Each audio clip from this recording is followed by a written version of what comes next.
Loss অ্যাঞ্জেলেসের সবুজ গালিচায় মার্কিন যুক্তরাষ্ট্রের যে তাণ্ডব দেখল বিশ্ব, তাতে বিশ্বকাপের শুরুতেই বাকি পরাশক্তিদের জন্য স্পষ্ট এক সতর্ক বার্তা চলে গেল। এই যুক্তরাষ্ট্রকে থামাবে কে?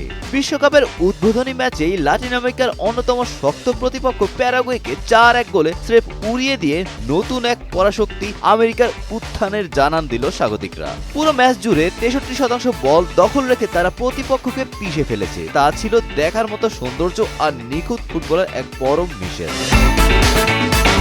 খেলার মাত্র 6 মিনিটে প্যারাগুয়ের রক্ষণভাগকে চাপে ফেলে দামিয়ান বোবাদিলার আত্মঘাতী গোল আদায় করে নেওয়া ছিল ঝড়ের পূর্বাভাস। এরপরের গল্পটা শুধুই মার্কিন রাজত্বের। মাঝমাঠ থেকে আক্রমণ ভাগের অবিশ্বাস্য রসায়নে প্যারাগুয়ের রক্ষণভাগকে তাসের ঘরের মতো ভেঙে চুরমার করে দেয় স্বাগতিকরা। 30 মিনিটে মার্কিন স্ট্রাইকার ফোলারিন বালোগান যখন চিতার মতো ক্ষিপ্রতায় বল জালে জড়ালেন, তখনই ম্যাচের ভাগ্য লেখা হয়ে যায়। বিরতির ঠিক আগ মুহূর্তে 45 মিনিটে আবারও বালোগানের সেই জাদুকরী গোল।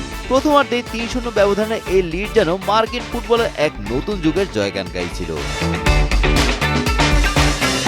দ্বিতীয়ার্ধে 72 মিনিটে মাউরিসিও একটি গোল শোধ করে প্যারাগুয়ের সম্মান বাঁচানোর চেষ্টা করলেও তার স্বাগতিকদের দাপটের সামনে ছিল নগণ্য, কারণ ম্যাচের সবচেয়ে বড় মহাকাব্যিক মুহূর্তটি তখনও বাকি ছিল।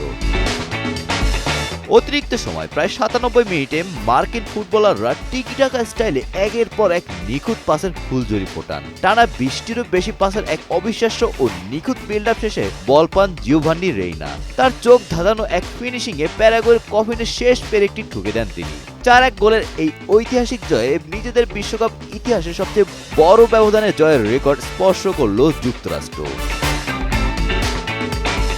মাউরিও পোচেতিনোর অধীনে এমন শৈল্পিক ও বিধ্বংসী ফুটবল খেলার পর এখন ফুটবল বিষয়ে একটাই প্রশ্ন: এই মার্কিন সাম্রাজ্যকে রুখবে কে? Golam Rabbani, Times today.